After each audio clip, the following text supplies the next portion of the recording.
Welcome back to my channel. আজকে আমি ভারতের সংবিধান থেকে গুরুত্বপূর্ণ 20টি প্রশ্ন নিয়ে আলোচনা করব এবং তার সঙ্গে থাকবে কিছু গুরুত্বপূর্ণ প্রশ্ন যেগুলো বিভিন্ন এক্সামে আসে এবং পরবর্তীকালে যত পরীক্ষা আছে সেগুলোতে আসার চান্স আছে, সেগুলো নিয়ে আলোচনা করব। এবং এর আগে 4টি সেট আমি বিভিন্ন সাবজেক্টের উপর ডিসকাস করেছি। তোমরা যদি এই ভিডিওগুলো পেতে চাও তবে তোমরা ভিডিওর প্লেলিস্ট থেকে চেক করে নিও। ডেসক্রিপশন বক্সেও প্লেলিস্ট দেওয়া থাকবে। প্রত্যেকটি ভিডিও খুবই গুরুত্বপূর্ণ, কারণ প্রত্যেকটি প্রশ্নের সঙ্গে আমি গুরুত্বপূর্ণ টপিক ওয়াইজ আলোচনা করে দিয়েছি এবং তার সাথে সাথে তোমরা পিডিএফ গুলোও ফ্রিতে পেয়ে যাবে।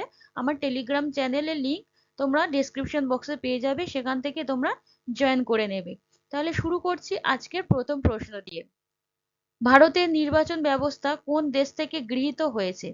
নির্বাচন ব্যবস্থা কোন দেশ থেকে গৃহীত হয়েছে? দক্ষিণ আফ্রিকা, ব্রিটেন, রাশিয়া না আয়ারল্যান্ড? ভারতের নির্বাচন ব্যবস্থা গৃহীত হয়েছে ব্রিটেনের সংবিধান থেকে। দেখো, মার্কিন যুক্তরাষ্ট্র থেকে ভারত আমাদের দেশের সংবিধানে কি কি গৃহীত হয়েছে সেগুলো একবার দেখে নাও। লিখিত সংবিধান প্রস্তাবনা, সুপ্রিম কোর্ট প্রতিষ্ঠা, সুপ্রিম কোর্ট ও হাইকোর্টের বিচারপতিদের অপসারণ পদ্ধতি, মৌলিক অধিকার, এইগুলো মার্কিন যুক্তরাষ্ট্র থেকে গৃহীত হয়েছে। আয়ারল্যান্ড থেকে কি কি গৃহীত হয়েছে? নির্দেশমূলক নীতি, রাষ্ট্রপতি নির্বাচনের পদ্ধতি, রাষ্ট্রপতি কর্তৃক রাজ্যসভার সদস্য মনোনয়ন, এইগুলো গৃহীত হয়েছে আয়ারল্যান্ড থেকে। ব্রিটেন থেকে লোকসভার স্পিকার, একক নাগরিকত্ব, সংসদীয় শাসন ব্যবস্থা, ক্যাগের কার্যালয়, প্রধানমন্ত্রী এবং রাষ্ট্রপতির পদ, এগুলো ব্রিটেন থেকে সংগৃহীত হয়েছে।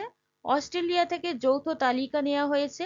কানাডা থেকে যুক্তরাষ্ট্রীয় শাসন ব্যবস্থা, কেন্দ্র ও রাজ্যের ক্ষমতা গৃহীত হয়েছে।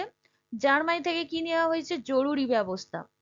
দক্ষিণ আফ্রিকা থেকে সংবিধান সংশোধন পদ্ধতি এবং ফ্রান্স থেকে নেওয়া হয়েছে প্রজাতন্ত্র, সাম্য ও সৌভ্রাতৃত্বের ধারণা গৃহীত হয়েছে। পরের প্রশ্ন, রাষ্ট্রপতিকে শপথ বাক্য পাঠ করান কে? রাষ্ট্রপতি, সুপ্রিম কোর্টের প্রধান বিচারপতি, হাইকোর্টের প্রধান বিচারপতি না রাজ্যপাল? রাষ্ট্রপতিকে শপথ বাক্য পাঠ করান সুপ্রিম কোর্টের প্রধান বিচারপতি। এবার দেখে নাও বিভিন্ন পদে যারা আছেন তাদেরকে কে কে শপথ বাক্য পাঠ করান। মুখ্যমন্ত্রী, হাইকোর্টের প্রধান বিচারপতি, এমএলএ, এই তিনজনকে শপথ বাক্য পাঠ করান রাজ্যপাল। অ্যাটর্নি জেনারেল, ক্যাগ, মুখ্য নির্বাচন কমিশনার, সুপ্রিম কোর্টের প্রধান বিচারপতি, লোকসভার স্পিকার ও ডেপুটি স্পিকার, প্রধানমন্ত্রী, উপরাষ্ট্রপতি, এদেরকে শপথ বাক্য পাঠ করান রাষ্ট্রপতি। রাষ্ট্রপতিকে কে শপথ বাক্য পাঠ করান? সুপ্রিম কোর্টের প্রধান বিচারপতি। রাজ্যপালকে হাইকোর্টের প্রধান বিচারপতি শপথ বাক্য পাঠ করান। নেক্সট প্রশ্ন, ভারতের প্রথম নাগরিক কাকে বলা হয়? রাজ্যপাল, প্রধানমন্ত্রী, অ্যাটর্নি জেনারেল না রাষ্ট্রপতি? ভারতের প্রথম নাগরিক হলেন রাষ্ট্রপতি। এবার রাষ্ট্রপতি সম্পর্কিত কিছু গুরুত্বপূর্ণ প্রশ্ন দেখে নেওয়া যাক। ভারতের রাষ্ট্রপতি একক হস্তান্তরযোগ্য সমানুপাতিক প্রতিনিধিত্বের নীতির ভিত্তিতে পরোক্ষ ভোটের মাধ্যমে নির্বাচিত হন। এটা পরীক্ষায় আসতে পারে। রাষ্ট্রপতি পদটি কোথা থেকে নেওয়া হয়েছে? ব্রিটেন থেকে। রাষ্ট্রপতি নির্বাচক সংস্থার ধারণা মার্কিন যুক্তরাষ্ট্র থেকে নেওয়া হয়েছে। রাষ্ট্রপতি নির্বাচন পদ্ধতি নেওয়া হয়েছে আয়ারল্যান্ড থেকে। রাষ্ট্রপতির নির্বাচন সংক্রান্ত বিষয় কোন ধারায় রয়েছে? 54 ও 55 নম্বর ধারায়। আর রাষ্ট্রপতির প্রধান পরামর্শদাতা কে হলেন? তিনি হলেন প্রধানমন্ত্রী। রাষ্ট্রপতি লোকসভার সচিবের কাছে মনোনয়নপত্র পেশ করতে পারেন। রাষ্ট্রপতি পদত্যাগপত্র পেশ করেন কার কাছে? উপরাষ্ট্রপতির কাছে। রাষ্ট্রপতি কোন পদ্ধতিতে অপসারিত হয়? ইমপিচমেন্ট পদ্ধতিতে, যেটা 61 নম্বর ধারাতে উল্লেখ আছে। ভারতের রাষ্ট্রপতি সাংবিধানিক প্রধান ও নামসর্বস্ব শাসক। আর রাষ্ট্রপতির প্রধান পরামর্শদাতা হলেন প্রধানমন্ত্রী। এবার দেখে নাও ভারতের বর্তমান রাষ্ট্রপতি কে আছেন? তিনি হলেন দ্রৌপদী মুর্মু। পরের প্রশ্ন, মুখ্যমন্ত্রী কার দ্বারা নিযুক্ত হন? লোকসভার স্পিকার, সুপ্রিম কোর্টের প্রধান বিচারপতি, রাজ্যপাল না রাষ্ট্রপতি? মুখ্যমন্ত্রী নির্বাচিত হন রাজ্যপাল দ্বারা। এবার দেখা যাক কে কার দ্বারা নিযুক্ত হন। প্রধানমন্ত্রী, রাজ্যপাল, উপরাষ্ট্রপতি, অর্থমন্ত্রী, লোকসভার স্পিকার, সুপ্রিম কোর্ট ও হাইকোর্টের বিচারপতি, স্থল, নৌ ও বিমান বাহিনীর প্রধান নির্বাচিত হন, মুখ্য নির্বাচন commissioner, auditor general, solicitor general, attorney general, UPSC chairman, রাজ্যসভার ডেপুটি চেয়ারম্যান, অর্থ কমিশনের সভাপতি, যোজনা কমিশনের উপাধ্যক্ষ, এনারা নির্বাচিত হন বা নিযুক্ত হন রাষ্ট্রপতি দ্বারা। দেখো এতগুলো গুরুত্বপূর্ণ পয়েন্ট তোমরা পেয়ে যাচ্ছ, তোমরা এগুলো ভালো করে মুখস্থ করে নেবে। বিশ্বভারতী বিশ্ববিদ্যালয়ের উপাচার্য কার দ্বারা নির্বাচিত হন? প্রধানমন্ত্রী দ্বারা নির্বাচিত হন। রাজ্য বিধানসভার স্পিকার, মুখ্যমন্ত্রী, রাজ্য নির্বাচন কমিশনার, রাজ্য পাবলিক সার্ভিস কমিশনার, রাজ্যের অ্যাডভোকেট জেনারেল এবং অন্যান্য বিশ্ববিদ্যালয়ের উপাচার্যরা নিযুক্ত হন রাজ্যপাল দ্বারা। কেবলমাত্র বিশ্বভারতী এই বিশ্ববিদ্যালয়ের উপাচার্য নিযুক্ত হন প্রধানমন্ত্রী দ্বারা। চলে যাচ্ছি নেক্সট প্রশ্নে। 5 নম্বর প্রশ্ন, রাজ্য সচিবালয়ের রাজনৈতিক প্রধান কে? মুখ্যমন্ত্রী, অ্যাডভোকেট জেনারেল, মুখ্যমন্ত্রী না রাজ্যপাল? এটা রিপিট হয়ে গিয়েছে, এটার উত্তর হবে রাজ্য সচিবালয়ের রাজনৈতিক প্রধান হলেন মুখ্যমন্ত্রী এবং রাজ্য সচিবালয়ের অরাজনৈতিক প্রধানকে ওটা হয়ে যাবে মুখ্য সচিব। দেখো ভারতের অঙ্গরাজ্যগুলির মুখ্যমন্ত্রী নিযুক্ত হন কার দ্বারা? রাজ্যের রাজ্যপাল দ্বারা। মুখ্যমন্ত্রী সম্পর্কিত এই টপ প্রশ্নগুলো তোমরা দেখে রাখো, এগুলো বিভিন্ন পরীক্ষাতে ঘুরিয়ে ফিরিয়ে আসতে পারে। বিধানসভার সংখ্যাগরিষ্ঠ দল বা মোর্চার নেতা বা নেত্রী হলেন মুখ্যমন্ত্রী। রাজ্যপালের প্রধান পরামর্শদাতা কে? রাজ্যপালের প্রধান পরামর্শদাতা হলেন মুখ্যমন্ত্রী। ক্যাবিনেটের প্রধান নেতা কে?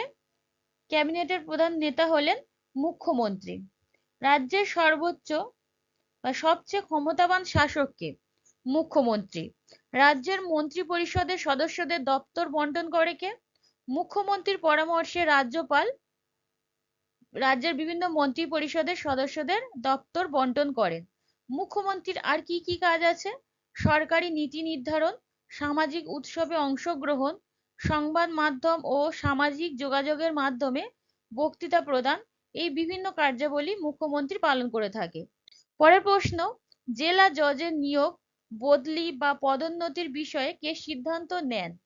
রাজ্যপাল, হাইকোর্টের প্রধান বিচারপতি, রাষ্ট্রপতি না মুখ্যমন্ত্রী? জেলা জজের নিয়োগ, বদলি বা পদোন্নতির বিষয়ে সিদ্ধান্ত নেন রাজ্যপাল। এবার দেখে নেওয়া যাক রাজ্যপাল সম্পর্কিত কিছু গুরুত্বপূর্ণ প্রশ্ন। সংবিধানের 154 নম্বর ধারায় রাজ্যপালের উপর শাসন বিভাগীয় বিভিন্ন ক্ষমতা থাকে। 213 নম্বর ধারায় জরুরি আইন জারি করতে পারে। 161 নম্বর ধারায় অপরাধীর দণ্ডাদেশ হ্রাস বা ক্ষমা করতে পারেন তিনি।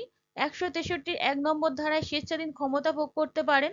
বিধানসভায় একজন অ্যাংলো ইন্ডিয়ানকে মনোনীত করতে পারেন রাজ্যপাল। রাজ্য রাষ্ট্রগীত কমিশনের সভাপতি নিযুক্ত হন রাজ্যপাল দ্বারা। সরকারি ভাষা কমিশন গঠনের ক্ষমতা থাকে রাষ্ট্রপতির। রাজ্যপালের সম্মতি ছাড়া রাজ্য আইনসভায় কোনো অর্থ বিল বা অর্থ সংক্রান্ত কোনো বিল পেশ করা যায় না।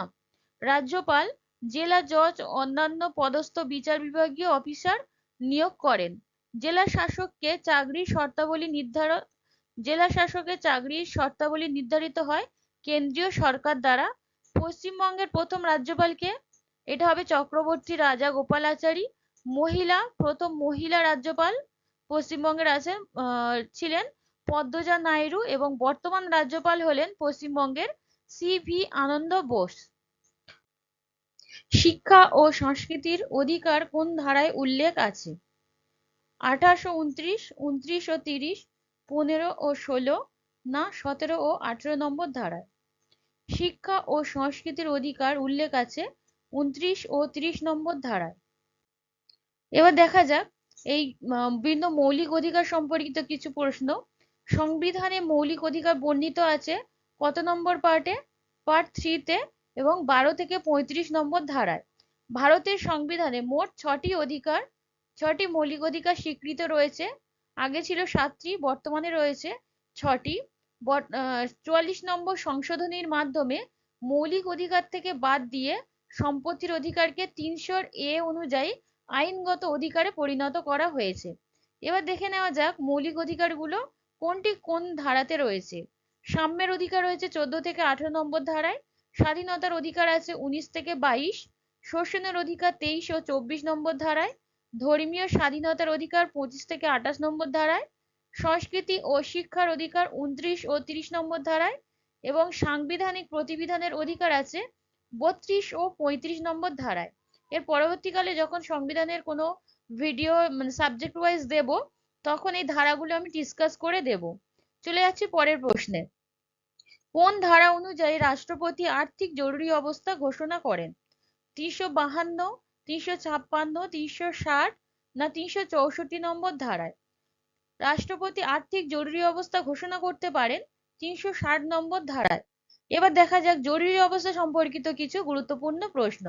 ভারতের রাষ্ট্রপতি যেসব কারণে জাতীয় অবস্থা জারি করতে পারে: যুদ্ধ বা যুদ্ধের ভয়ে, সাংবিধানিক ব্যবস্থার ব্যর্থতা ও আর্থিক অস্থিরতার কারণে। এই 3 রকম কারণের জন্য রাষ্ট্রপতি জাতীয় জরুরি অবস্থা জারি করতে পারেন। জাতীয় জরুরি অবস্থার ক্ষেত্রে সশস্ত্র বিদ্রোহকে কারণ হিসাবে অন্তর্ভুক্ত করা হয় 44তম সংশোধনীর মাধ্যমে। ভারতের রাষ্ট্রপতি 3 ধরনের জাতীয় জরুরি অবস্থা ঘোষণা করতে পারেন: জাতীয় জরুরি অবস্থা 352 ধারায়, শাসনতান্ত্রিক জরুরি অবস্থা 356 ধারায়, অর্থনৈতিক জরুরি অবস্থা 360 নম্বর ধারায়। এই 3টি ধারা ভালো করে মনে রাখতে হবে।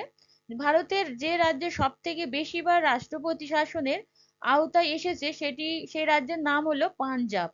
ভারতের রাষ্ট্রপতি আজ পর্যন্ত 3বার জাতীয় জরুরি অবস্থা ঘোষণা করেছেন। সেটা কত কত সাল আর কি কি কারণে দেখে নাও। চীন যুদ্ধের সময় হয়েছিল 1962 সালে। পাকিস্তান ও ভারতের যুদ্ধের সময় হয়েছিল 1971।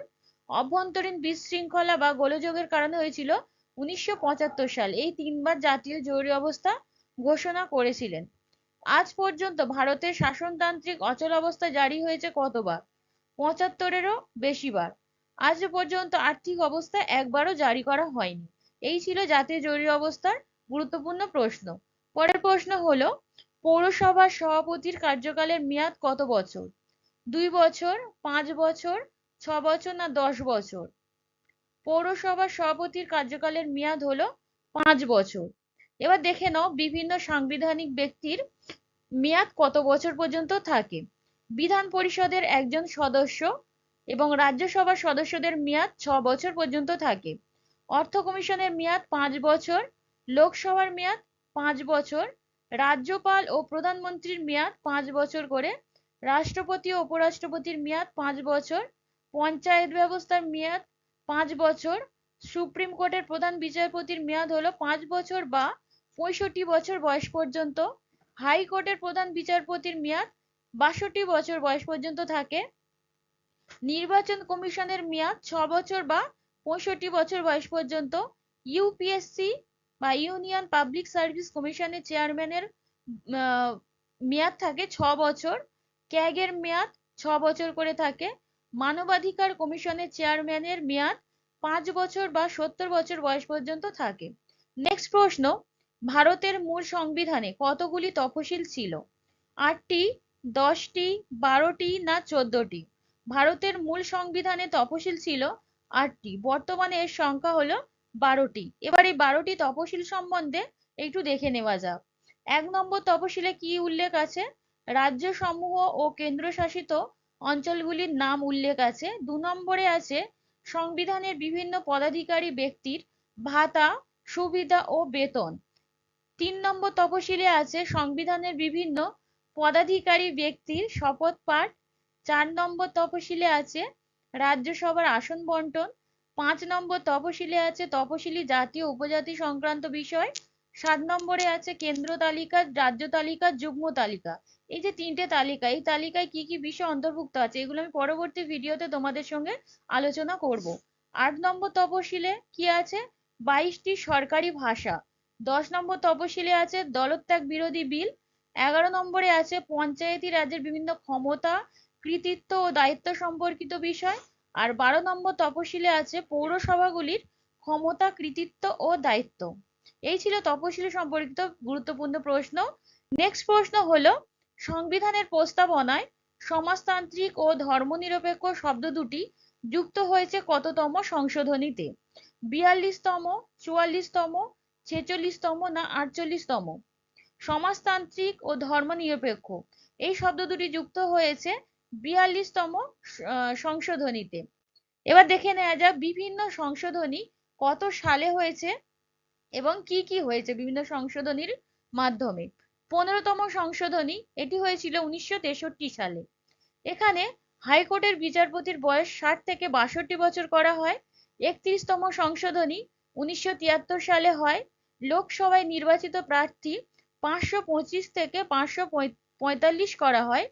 36তম সংশোধনী 1975 সালে হয়েছিল। সিকিমকে ভারতের পূর্ণ রাজ্যের মর্যাদা দেওয়া হয়। 42তম সংশোধনী 1976 সালে হয়েছিল। সমাজতান্ত্রিক, ধর্মনিরপেক্ষ, একতা, অখণ্ডতা এই চারটি শব্দ প্রস্তাবনায় যুক্ত হয়েছিল।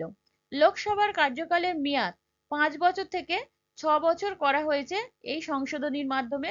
অবশ্য পরবর্তীকালে এই 6 বছর থেকে আবার 5 বছরে কমিয়ে আনা হয় লোকসভার কার্যকালের মেয়াদকে।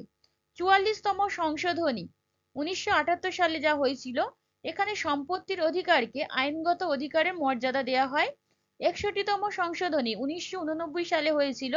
এখানে লোকসভা ও বিধানসভায় ভোটদাতার বয়স 21 থেকে 18 বছর করা হয়। 71তম সংশোধনীতে কি হয়েছিল? অষ্টম তফসিলে কোঙ্কণী, মণিপুরী ও নেপালি ভাষাকে অন্তর্ভুক্ত করা হয়। 73তম সংশোধনী 1992 সালে পঞ্চায়েতের গঠন, কার্যকাল, ক্ষমতা প্রভৃতি বিষয়কে সংশোধন করা হয়েছিল। 44তম সংশোধনী 1992 সালে পৌরসভার গঠন, কার্যকাল, ক্ষমতা প্রভৃতি বিষয় অন্তর্ভুক্ত করা হয়। 84তম সংশোধনী 2001 সালের লোকসভা ও বিধানসভার আসন সংখ্যা 2026 সাল পর্যন্ত অপরিবর্তিত থাকবে, এটা উল্লেখ করা হয়। 86তম সংশোধনী 2002 সালে যা হয়েছে, 6 থেকে 14 বছরের শিশুদের শিক্ষার অধিকারকে মৌলিক অধিকারের স্বীকৃতি দেওয়া হয়। 92তম সংশোধনী 2003 সালে হয়েছিল। অষ্টম তফসিলে আরো 4টি ভাষা যুক্ত হয়, বোরো, ডোগরি, মৈথিলি ও সাঁওতালি ভাষা। এর ফলে ভারতের সংবিধানে 22টি ভাষা স্বীকৃতি দেওয়া হয়। 101তম সংশোধনী 2016 সালে, এখানে দেশের জিএসটি সূচনা হয়, আমাদের দেশে জিএসটি সূচনা করা হয় এই সংশোধনীর মাধ্যমে। চলে যাচ্ছি পরের। পশ্চিমবঙ্গের বিধানসভায় নির্বাচিত প্রতিনিধি সংখ্যা কত? 244, 288, 294 না 298? পশ্চিমবঙ্গের বিধানসভায় নির্বাচিত প্রতিনিধি সংখ্যা হলো 294 জন।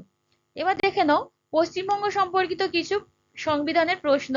পশ্চিমবঙ্গের বিভাগীয় প্রশাসনের সার্বিক দায়িত্ব কার উপর থাকে? বিভাগীয় কমিশনের উপরে।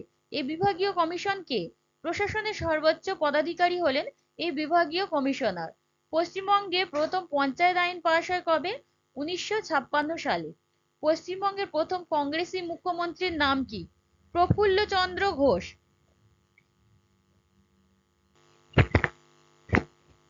বিধান পরিষদ লুপ্ত হয় কবে? বিধান পরিষদ লুপ্ত হয় 1969 সালে। পশ্চিমবঙ্গের একমাত্র মহিলা রাজ্যপালের নাম হলো পদ্মজা নাইডু। পশ্চিমবঙ্গে 1973 সালে ত্রিস্তরী পঞ্চায়েত ব্যবস্থা প্রবর্তিত হয়। রাজ্যের মন্ত্রিসভার সদস্যদের বেতন ও ভাতা ঠিক করে কে? রাজ্য আইনসভা। রাজ্যের মন্ত্রিপরিষদ সম্মিলিতভাবে দায়ী থাকে কার কাছে? বিধানসভার কাছে। আর রাজ্য সচিবালয়ের অরাজনৈতিক প্রধান মুখ্য সচিব এবং রাজনৈতিক প্রধান মুখ্যমন্ত্রী। নেক্সট প্রশ্ন, ভারতীয় পার্লামেন্টের যুগ্ম অধিবেশনে সভাপতিত্ব করেন কে? রাষ্ট্রপতি, প্রধানমন্ত্রী, স্পিকার না উপরাষ্ট্রপতি? দেখো পার্লামেন্ট সম্পর্কিত প্রশ্নগুলো খুবই গুরুত্বপূর্ণ, এগুলো তোমাদের ভালো করে দেখে রাখতে হবে। এই প্রশ্নটার উত্তর দেখে নাও। যুগ্ম অধিবেশনে সভাপতিত্ব করেন লোকসভার স্পিকার। এবার দেখো ভারতীয় সংসদ গঠিত হয়েছে কাকে কাকে নিয়ে? রাষ্ট্রপতি, রাজ্যসভা ও লোকসভা নিয়ে ভারতের সংসদ বা পার্লামেন্ট গঠিত হয়েছে। কেন্দ্রীয় মন্ত্রিপরিষদ যৌথভাবে দায়িত্বশীল থাকে কার কাছে? লোকসভার কাছে। কোরাম না হলে লোকসভার অধিবেশন মুলতবি করে দিতে পারেন কে? লোকসভার স্পিকার। অর্থ বিলের উপর শংসাপত্র পেশ করেন কে? লোকসভার স্পিকার। পার্লামেন্ট জাতীয় প্রয়োজনে বা স্বার্থে রাজ্য তালিকাভুক্ত বিষয়ে আইন প্রণয়ন করে কোন ধারায়? 249 ধারায়। আর বর্তমানে লোকসভার সর্বোচ্চ সদস্য 552, আর রাজ্যসভার সর্বোচ্চ সদস্য 250 জন। রাজ্যসভার অধিবেশনে সভাপতিত্ব করেন উপরাষ্ট্রপতি। হাইকোর্টের বিচার করার ক্ষমতা সম্প্রসারিত করতে পারেন কে? হাইকোর্টের বিচার করার ক্ষমতা সম্প্রসারিত করতে পারেন পার্লামেন্ট। পার্লামেন্টের যে কক্ষের সভাপতি সেই কক্ষের সভাপতি নন। পার্লামেন্টের যে কোনো কক্ষের সভাপতি হলেও সেই কক্ষের সভাপতি নয়, সেটা হলো রাজ্যসভা। বিশেষ কিছু ক্ষেত্রে সংসদের যৌথ অধিবেশন থাকবে একথা উল্লেখ আছে 108 নম্বর ধারায়, আর অর্থ বিল উল্লেখ আছে 110 নম্বর ধারায়। আর সংসদের উচ্চকক্ষের নাম হচ্ছে রাজ্যসভা আর নিম্নকক্ষের নাম লোকসভা। এইগুলো পার্লামেন্ট সম্পর্কিত বিভিন্ন প্রশ্ন, এইগুলো ভালো করে তোমরা মুখস্থ করে রাখবে। পরের প্রশ্ন, মৌলিক কর্তব্য সংযোজনের সাথে যুক্ত কমিটি কোনটি? Drafting committee, Dinesh Goswami committee, K Santhanam committee, না শরণ সিং কমিটি? এই শরণ সিং কমিটির মাধ্যমে মৌলিক কর্তব্যকে ভারতের সংবিধানে সংযোজন করা হয়েছিল। এবার দেখো কিছু প্রশ্ন দেখে নাও। মূল সংবিধানে তো মৌলিক কর্তব্য ছিল না, এটা জেনেই নিয়েছি। কিসের মাধ্যমে যুক্ত হয়েছিল? শরণ সিং কমিটির সুপারিশে পার্ট 4 এবং 51A ধারায় যুক্ত হয়েছিল। এছাড়া 1976 সালের 42তম সংবিধান সংশোধনী অনুযায়ী এই মৌলিক কর্তব্যকে যুক্ত করা হয়েছিল। সংবিধানে মৌলিক কর্তব্য ধারণার অন্তর্ভুক্তির কারণ কি ছিল? অসাংবিধানিক কার্যকলাপকে সংযত করাই ছিল এর মৌলিক কর্তব্যকে সংযোজিত করার কারণ। বর্তমানে মৌলিক কর্তব্যের সংখ্যা কটি? 11টি, আগে ছিল 10টি।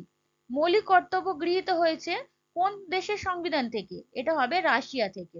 নেক্সট প্রশ্ন, কোন ধারার সাহায্যে ভারতের হাইকোর্টগুলি নাগরিকদের মৌলিক অধিকার রক্ষা করে থাকেন? 32 নম্বর ধারা, 226 নম্বর, 370 নম্বর ধারা, না 228 নম্বর ধারাতে? নাগরিকদের হাইকোর্টগুলি নাগরিকদের মৌলিক অধিকার রক্ষা করে থাকেন 226 নম্বর ধারাতে। এবার দেখো কিছু গুরুত্বপূর্ণ ধারার নাম ও কোন ধারা। ইউনিফর্ম সিভিল কোড 44 নম্বর ধারা, এটা খুবই ইম্পর্টেন্ট, এটা বিভিন্ন পরীক্ষাতে এসেছে, তোমরা এটা ভালো করে দেখে রাখবে। ভারতে একজন রাষ্ট্রপতি থাকবে একথা উল্লেখ আছে 52 নম্বর ধারায়, উপরাষ্ট্রপতি 66 নম্বর ধারায়, প্রধানমন্ত্রীর নিয়োগ 75-এর 1 নম্বর ধারায়, সুপ্রিম কোর্টের কথা উল্লেখ আছে 124 নম্বর ধারায়, অর্থ কমিশন 280 নম্বর ধারায়, ইলেকশন কমিশন 324 নম্বর ধারায়, অ্যাটর্নি জেনারেল 76 নম্বর ধারায়, কন্ট্রোলার অ্যান্ড অডিটর জেনারেল 148 নম্বর ধারাতে, প্রত্যেক রাজ্যে একটি করে রাজ্যপাল থাকবে এটা উল্লেখ আছে 153 নম্বর ধারায়, advocate general 165, controller and auditor general, এটা রিপিট হয়ে গিয়েছে, এটা তোমরা ইগনোর করবে। চলে যাচ্ছি নেক্সট প্রশ্নে। ভারতের সংবিধানের খসড়া কমিটির চেয়ারম্যান কে? বি আর আম্বেদকর, জওহরলাল নেহেরু, রাজেন্দ্র প্রসাদ, না সচিদানন্দ সিনহা? ভারতের সংবিধানে খসড়া কমিটির চেয়ারম্যান হলেন বি আর আম্বেদকর। 1947 সালের 29শে আগস্ট খসড়া কমিটি নিযুক্ত করা হয়। এখানে ড্রাফটিং কমিটির চেয়ারম্যান ছিলেন ডক্টর বি আর আম্বেদকর। এই খসড়া কমিটির মোট যে 7জন চেয়ারম্যান ছিলেন তাদের নামগুলো এক নজরে দেখে নাও, কারণ এর থেকেও প্রশ্ন আসতে পারে। Doctor B R Ambedkar, Krishnaswamy Ayyar, K M Munshi, Syed Muhammad Saadullah, Gopalaswami Ayyangar, B L Mitter, D P Khaitan, এই 7জন চেয়ারম্যান। গণপরিষদের সভাপতির কাছে এই খসড়া সংবিধান পেশ করা হয় কবে? 1948 সালের 21শে ফেব্রুয়ারি। নেক্সট প্রশ্ন, ত্রিস্তরীয় পঞ্চায়েতি রাজ সংবিধানের কোন সংশোধনীর মাধ্যমে যুক্ত হয়েছে? 70তম, 72তম, 73তম, না 61তম সংশোধনীর মাধ্যমে? ত্রিস্তরীয় পঞ্চায়েতি রাজ যুক্ত হয়েছিল 73তম সংশোধনীর মাধ্যমে। এবার দেখে নাও পঞ্চায়েতি রাজ সম্পর্কিত কিছু প্রশ্ন। 1956 সালে বলবন্ত রায় মেহতা কমিটির সুপারিশ অনুযায়ী পঞ্চায়েতি রাজ ব্যবস্থা গঠন করা হয়। এর 3টে স্তর হলো গ্রাম পঞ্চায়েত, পঞ্চায়েত সমিতি, জেলা পরিষদ। সব থেকে নিম্ন স্তর হচ্ছে গ্রাম পঞ্চায়েত, তারপরে পঞ্চায়েত সমিতি, তারপর জেলা পরিষদ। 1959 সালে ভারতের প্রথম ত্রিস্তরীয় পঞ্চায়েতি রাজ ব্যবস্থা প্রতিষ্ঠা হয়, প্রথমবার হয় রাজস্থানে। ভারতের প্রথম পঞ্চায়েত রাজ ব্যবস্থা চালু হয়েছিল দ্বিতীয় পঞ্চবার্ষিকী পরিকল্পনার মাধ্যমে। পঞ্চায়েত সমিতি আহ্বান করা হয় কতদিন অন্তর? 3 মাস অন্তর। সংবিধানের 40 নম্বর ধারায় পঞ্চায়েত ব্যবস্থার উল্লেখ আছে। ভারতীয় সংবিধানের 243D ধারায় পঞ্চায়েতগুলিতে আসন সংরক্ষণের কথা বলা হয়েছে। 2004 সালে ভারতে পঞ্চায়েতি রাজ মন্ত্রক স্থাপিত হয়েছিল। 1992 সালে 73তম সংবিধান সংশোধনে স্থানীয় স্বায়ত্তশাসন ব্যবস্থা সাংবিধানিক স্বীকৃতি পেয়েছিল। পঞ্চায়েতি ব্যবস্থার মেয়াদ কত বছর? 5 বছর। নেক্সট প্রশ্ন হলো, ভারতের জাতীয় পতাকা কবে গৃহীত হয়? 1947 সালের 22শে জুলাই, 1950 সালে 24শে জানুয়ারি, 1950 সালে 22শে জুলাই, না 1947 সালের 15ই আগস্ট? ভারতের জাতীয় পতাকা গৃহীত হয়েছিল 1947 সালের 22শে জুলাই। দেখে নাও, ত্রিবর্ণ রঞ্জিত অশোক চক্র জাতীয় পতাকা রূপে পরিগণিত হয় কবে? 1947 সালে 15ই আগস্ট এই ত্রিবর্ণ রঞ্জিত অশোক চক্র জাতীয় পতাকা রূপে গণিত হয় এবং গণপরিষদ দ্বারা স্বীকৃত হয়েছিল 22শে জুলাই। এবার দেখো, ভারতের জাতীয় পতাকার ছবি প্রথম ডাক টিকিটে স্থান পেয়েছিল কবে? 1947 সালের 21শে নভেম্বর। জাতীয় সঙ্গীত প্রথমবার গাওয়া হয়েছিল কবে? 1911 সালের 27শে ডিসেম্বর। জনগণ মনকে ভারতের জাতীয় সঙ্গীত হিসাবে ঘোষণা করা হয় কবে? 1950 সালের 24শে জানুয়ারিতে। বন্দে মাতারাম গানটিকে জাতীয় স্তোত্র বা জাতীয় গানের মর্যাদা দেওয়া হয়েছিল কবে? 1950 সালের 24শে জানুয়ারিতে। ভারতের জাতীয় প্রতীক সারনাথের অশোক স্তম্ভের যে সিংহ মূর্তি, এটা গৃহীত হয়েছিল কবে? 1950 সালের 26শে জানুয়ারিতে। আজকের ভিডিও শেষ, 19 নম্বর প্রশ্নটাকে দেখে নাও। কে গণপরিষদের সাংবিধানিক উপদেষ্টা ছিলেন?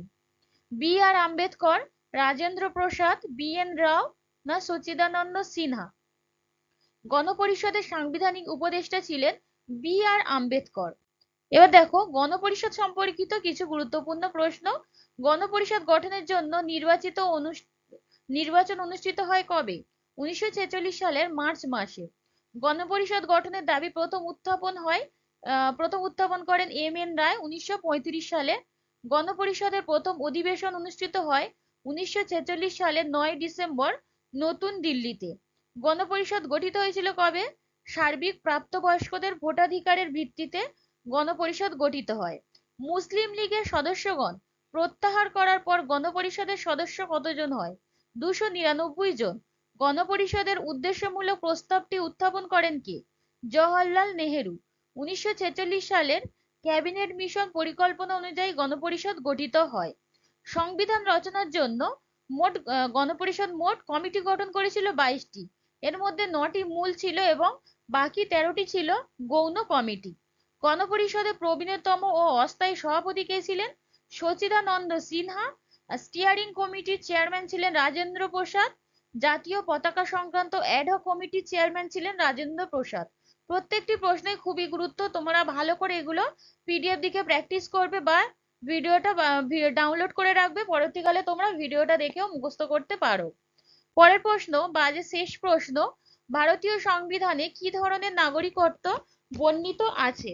অপশন হলো একক নাগরিকত্ব, দ্বি-নাগরিকত্ব, বহু নাগরিকত্ব, না এদের কোনোটিই নয়। ভারতীয় সংবিধানের একক নাগরিকত্ব বর্ণিত আছে। এবার ভারতীয় সংবিধান সম্পর্কিত কিছু প্রশ্ন দেখো। ভারতীয় সংবিধান বিশ্বের বৃহত্তম লিখিত সংবিধান। দেখো, পরীক্ষাতে এই প্রশ্নটাও আসে, বিশ্বের বৃহত্তম লিখিত সংবিধান কোন দেশে আছে? তখন হয়ে যাবে ভারত। ভারতীয় সংবিধানের জনক কে? B R Ambedkar. বর্তমানে ভারতীয় সংবিধানে ধারা রয়েছে 448টি ও 12টি তফসিল রয়েছে। আগে ছিল 395টি ধারা, এখন হয়েছে 448টি ধারা। সংবিধান সভায় সংবিধান গৃহীত হয় কবে? 1949 সালের 26শে নভেম্বরে।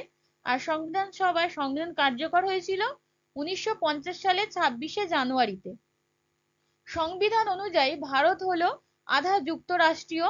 আর ভারতের সংবিধান রচনা করতে মোট সময় লেগেছিল কত? 2 বছর 11 মাস 18 দিন। স্বাধীন ভারতের প্রথম আইনমন্ত্রী কে ছিলেন? স্বাধীন ভারতের প্রথম আইনমন্ত্রীও ছিলেন বি আর আম্বেদকর। তাহলে ভিডিওটা আজকের এই পর্যন্তই শেষ করব। তার আগে বলে রাখি, তোমাদের যদি মনে হয় যে এইরকম টাইপের ভিডিও তোমাদের আপকামিং এক্সামের জন্য খুবই উপকৃত হবে, তাহলে তোমরা অবশ্যই সাবস্ক্রাইব করে পাশে থাকবে এবং পাশে থাকা বেল আইকনটি প্রেস করে রাখবে, যাতে সবার প্রথমে নোটিফিকেশনটি পেয়ে যেতে পারো। শেষ পর্যন্ত দেখার জন্য তোমাদেরকে অসংখ্য ধন্যবাদ।